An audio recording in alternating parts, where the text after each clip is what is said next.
Calgary Region Airshed Zone was started in 2007 as a multi-stakeholder nonprofit organization to bring together industries, municipalities, individuals, environmental nonprofits that were concerned about the air quality in the region.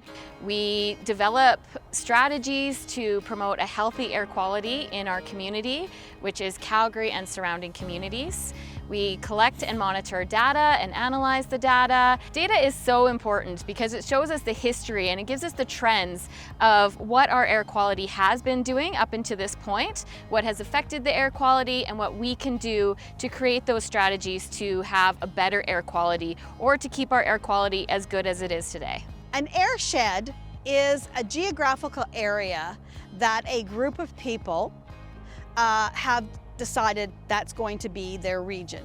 Unlike watersheds, which flow with a river, air doesn't respect boundaries. So the CRAZ region was formulated off the old Calgary Health Region boundaries. The reason that you monitor air quality is because, again, it does have an impact on human health, on the environment, on the ecosystems, but you can't manage something that you don't monitor. You can't plan for the future if you don't know what's already out there. All that data can be taken and it can show a trend. And if the trend is going up, then that's a concern. And when the trends were going up for ozone and particulate matter 2.5, the government asked Calgary Region Airshed Zone to develop a plan on how to manage those and bring those numbers down. So a few years ago, we developed an air quality management plan with the help from Alberta Environment and Parks and our stakeholders and our members. So what it does is it has objectives and timelines and actions that we can do to help lower emissions or prevent emissions from hitting a trigger point of concern. Every 5 years, we look at that plan, we go through that plan, our committees work on all of the actions.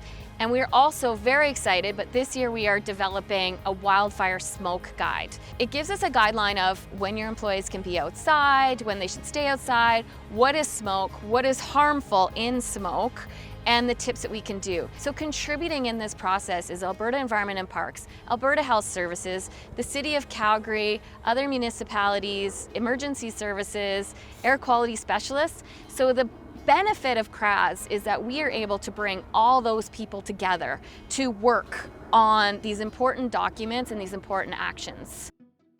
This is a continuous ambient air monitoring station. We have 3 in the city of Calgary and 1 in the city of Airdrie. They monitor all the compounds that need to be monitored in order to produce an air quality health index. The air quality health index is very important. It's for your human health. So it gives us a rating between 1 and 10 plus.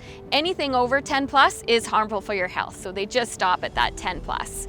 Some of those smoky days that we had this summer, definitely we were at a 10. And over the last 6 or 7 years, we've experienced that quite a bit. When the station was first established, it was one of the few in Canada, if not the first, to have public interactive educational units with a station that people could walk up to. We have a portable lab that we have deployed into 4 different areas around our region to get data from those municipalities so that we know what's affecting those people. We can't understand and manage something if we don't monitor it. I think education on air quality is very important, and it is starting to become more wide known than it used to be. We see it in the media more, we see it in the weather reports, Environment Canada reports on it. We believe that we're making the invisible visible by doing what we do, because air is invisible. How do you talk to people about something so important? One of our biggest future goals is the increase of our membership. As I've said before, there are 30 municipalities in the region. There are about 150 industries.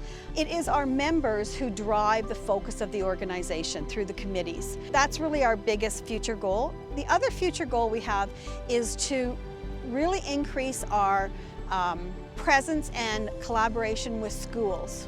I think collectively we all are more aware. As I've said, we try to make the invisible visible, and once you start talking about it, then people become more aware of it. I hope emissions continue to go down, but it is a joint effort that we all need to work on.